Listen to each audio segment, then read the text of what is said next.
called Fatwa al-Kubra.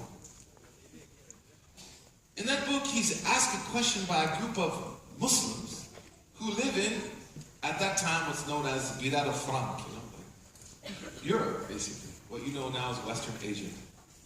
Europe. And he was asked, are we allowed to live here? Like, can we live here in this place? Because this is like a post-Crusades time. Definitely not in the Crusades now, right? This was a post-Crusades reality. It's the end of the age of imperialism. It's about 300-400 years before the birth of the industrial age. At that time, Muslim political powers are starting to become weak, right? Turkish government is becoming weak. It's too big. It's fat. It's out of shape. So he's asked this question by a group of Muslims. Is it okay for us to live in the lands of the non-Muslims? So his response is very interesting. He said, for Muslims who live in lands of non-Muslims, I'm quoting him, this is not Suhaib, the white liberal Azhari Egyptian sellout guy. This is Ibn Hajar al-Haytham. He said, for those Muslims who live amongst non-Muslims, and they're able to pray, they're able to invite the good and forbid the evil, they're able to establish Silat al-Rahim, Silat al-Rahim, family relations. He said, the strong opinion of Imam Shafi and the madhab, means all those scholars, right, is that it's an obligation for them to stay there, not to leave. They have to stay there. So, in his legal reasoning, those of you who study law, right, he has this reasoning at the bottom. He said the reason for this is the hadith of Fudayk. Because the Prophet, I want you to remember this principle. Whenever the Prophet ordered us to do something, it's considered an obligation. Right? We have it in Arabic, al-amru yufid al-wujub. Al-amru yufid al-wujub. So the Prophet ordered Fudayk to live where, guys? What did he tell him to do? Go back and live with who? So it's an order. So he said, when the Prophet ordered him to do this, our school understands that when we live with non-Muslims and we build a society where people are interacting and sharing ideas and this plurality, he said that person will accomplish maqsid al-ula, will accomplish the great objective, the greatest objective. And what he considered the greatest objective was, you will be able to talk to people about Allah subhanahu wa ta'ala. The second proof for this, living in the West, right? This would be like a conference, right? So 45-minute talk, I have to give all this to you, 45 minutes, and have 5 minutes. Is the idea of Dara Islam and Dara what? Dara Harb. You hear this all the time, right? Land of Islam and the land of what? Land of war. So people will say, it's not allowed to live in the land of war, it's not allowed to live in the land of war, you have to live in the land of Islam. Right. Excellent point. So let's ask ourselves, first of all, this designation of land of Islam and land of war, is it found in the Quran and Sunnah? Again, here's the argument, right? I only want it from Quran and Sunnah. The irony of the person who says, I only want it from Quran and Sunnah, I only want it from Quran and Sunnah, I only want it from Quran and Sunnah. But then when you ask them, where did you get this idea of Dar Islam and Dar Harb, the land of Islam and the land of war? They're going to quote some scholar. What happened to Quran and Sunnah? That's the irony of the person. And that's how you can understand that basically they have the Islamic education of a Smurf. I don't know if you know what Smurfs are. Didn't it start in Sweden, Smurfs? Those little blue people? Yeah.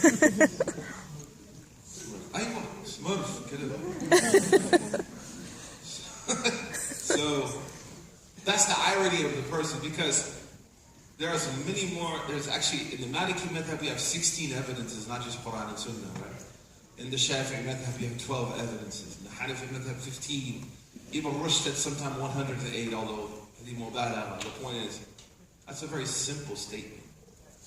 And when people make simple statements, they're going to contradict themselves. So I just went from Quran and Sunnah, okay, well, Dara Islam and Dara Harb. Is Dara Islam mentioned anywhere in the Quran? Is Dara Kufr mentioned in the Quran? That word? No. Is there any hadith of the Prophet ﷺ where he said land of Islam and land of war? No.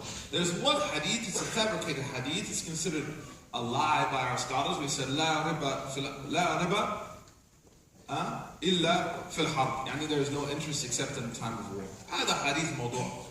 This hadith is a fabrication. So then where did it come from?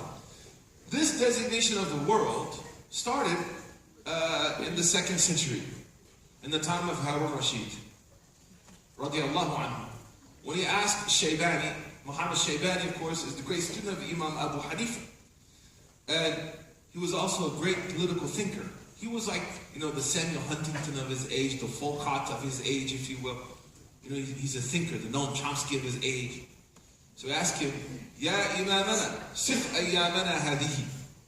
So he said to him, Amir al-Mu'mineen said to him, hey, describe the current political situation. Harun Rashid said, Ya Amir al-Mu'mineen, daruna dar al-Islam wa darahum dar al-Harb. This is where it started. The 2nd century. Is that from Qala Allah? Qala Rasulullah? Yes or no? It's from Qala Shaybani. Shaybani, is he ma'soom? Is he like a prophet? Is he perfect or is he a person? I'm asking you. A person. So that means yusib what? Yukhti. He could be right, he could be wrong. Like Suhaib. I'm usually wrong more than right. What I'm saying is, he's not a prophet. مَا يَنْطِقُ عَنِ الْهَوَىٰ. We say that isma is only for the prophets, right? Perfection is only for the prophets. Marzuqi al-Maliki, in this poem we had to memorize when I was in, I went to high school in Egypt. SubhanAllah. Can you imagine? American guy in high school. It wasn't like, Beverly Hills 90210 or something. And there's one thing, we had to memorize these poems. All of the major sciences, you memorize one poem like Arabic grammar, balagha, sarf, theology. So we memorized one poem in theology of al-Marzuqi, those of you from Tunis. He said, وَعِسْمَةٌ كَسَائِرُ مَلَائِكَ وَاجِبَةٌ وَفَاضِلُ الْمَلَائِكَ. And he said the prophets are like angels. They don't sin. But Shaybani, Suhaib, Fatima, Ahmed, Sheikh Ibn Taymiyyah, Al-Ghazali, they don't have isma. They're not perfect people. So Shaybani said, this is the land of Islam and theirs is the land of war. What's interesting about this statement, by the way, it's not really clear who he's talking about, because Harun Rashid was Abbasi, right? And the Abbasis and the Umayyads were what? They was going at it, yo. The Muslim world at that time was rocked with civil war. So even in light of the statement of Shaybani, it's not clear if he's saying other Muslims are the land of war, or the non-Muslims, because there were so many civil wars happening at the time. After Shaybani comes one great scholar. Everybody's okay? You guys with me? Imam al-Shafi'i. Imam Shafi'i dies 204 after Hijri. Imam al-Shafi'i was so brilliant, He could look at a page and memorize it. In fact, one of my teachers used to say that he had to put his hand on the other side of the page and he would memorize the page like this. Allah blessed him with a great memory. Once he was 15 years old. He went to study with Imam Malik in Medina. Don't let people tell you you're young and you're stupid. No, you're young and you're brilliant. And on the way to Medina, there were some people with him and they said, we were with some kid, he's Qarashi, he's from Ahl Bayt. He said, we don't remember his name, but he read the Quran 13 times from memory. That was Shafi'i. When he came to Medina, he sat in the gathering of Imam Malik. Imam Malik was relating hadith. Haddathani fulan and fulan. Shafi'i, he sat there and he started going like this with a piece of grass on his hand.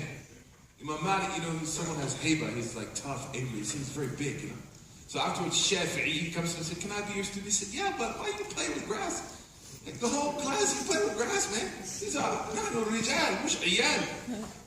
He said, no, I memorized everything you said. This is how I memorized. Imam Malik said, لَقَدْ رَوَيْتُ 13 حَدِيثًا. Imam Malik said, I just related 13 hadith. Tell them to me. Shafi said, حَدَّثْنِي Malik. Then he related all 13 hadith back to him. Don't say you can't do that, you can do that. The Rabb of Shafi is your Rabb. Then Imam Malik said, this is a special kid. He didn't say it like uncle, like, I'm worried that he's trying to take over. He said, MashaAllah, through our history, great young people, whether men or women, did great things. So Shafi comes after Shaybani. He looks at this, Dar Islam, Dar Harb, he said,